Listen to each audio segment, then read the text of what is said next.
চিংড়ি মাছের মালাইকারি তো অনেক খেয়েছো তোমরা। একটু ভিন্ন স্বাদের খেতে চাইলে এই দই চিংড়িটা আমার থেকে দেখে ঝটারপট নোট করে নাও দেখি। অবশ্যই ভালো লাগবে, কথা দিচ্ছি। তো চলো এই সুস্বাদু দই চিংড়িটা কিভাবে বানালাম দেখিয়ে দিই তোমাদের। তো এই যে চিংড়ি মাছে হলুদ লবণ মাখিয়ে নিয়েছি। তো এটাকে 15-20 মিনিট ম্যারিনেট করে রেখে দেব। তারপর ফ্রাই প্যান বসিয়ে দিলাম, এতে দিয়ে দেব তেল, দিয়ে এটাকে বেশ গরম করে নেব মাছগুলো ভাজার জন্য। তো তোমরা কে কোথার থেকে আমার ভিডিও দেখছো অবশ্যই একটু কমেন্ট করে আমাকে বলবে, আর তাতে শুনতে ভালো লাগবে। আর এখানে মাছগুলো দিয়ে দিলাম কড়াইতে, দিয়ে এটাকে ভালো করে লাল লাল করে এপাশ ওপাশ করে ভেজে নেব।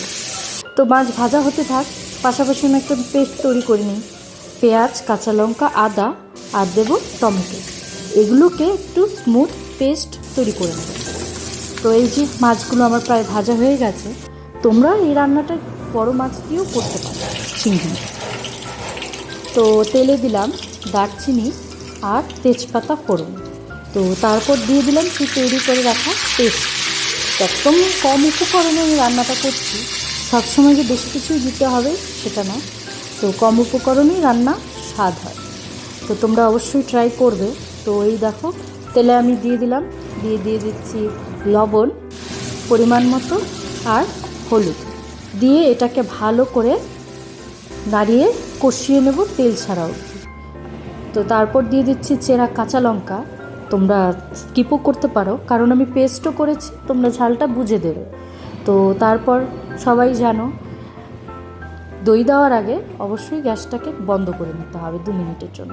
তো আমিও বন্ধ করেছি, দিয়ে দইটা দিয়ে ভালো করে মিক্স করে নিচ্ছি যাতে কোনো ফাটা ভাব না থাকে। তো এটাকে মিক্স করা হয়ে গেছে, গ্যাসটা জ্বালিয়ে দিলাম, দিয়ে দইটা গরম হয়ে গেছে, দিয়ে দিলাম চিংড়ি মাছ, দিয়ে এটাকে ভালো করে মিক্স করে তেল ছাড়া অবধি এটাকে ভালো করে কষিয়ে নিতে হবে। কষিয়ে নিচ্ছি 5-10 মিনিট লো হিটে। এই দেখো কিছুক্ষণ পর তেলটা কি সুন্দর ছেড়ে এসছে আর সব কিছু সুন্দরভাবে ভাজা হয়ে গেছে। দিয়ে দিলাম দারচিনি গুঁড়ো, দিয়ে এটাকেও মিক্স করে দিচ্ছি গ্রেভির সঙ্গে, দিয়ে একটু লো হিটে এটাকে তেল ছাড়া অবধি সুন্দর করে কষিয়ে নেব। তো এই দেখো কিছু সময় পর কি সুন্দর তেলটা ছেড়ে এসছে, তোমাদের আমি কাছ থেকেও দেখিয়ে দিলাম।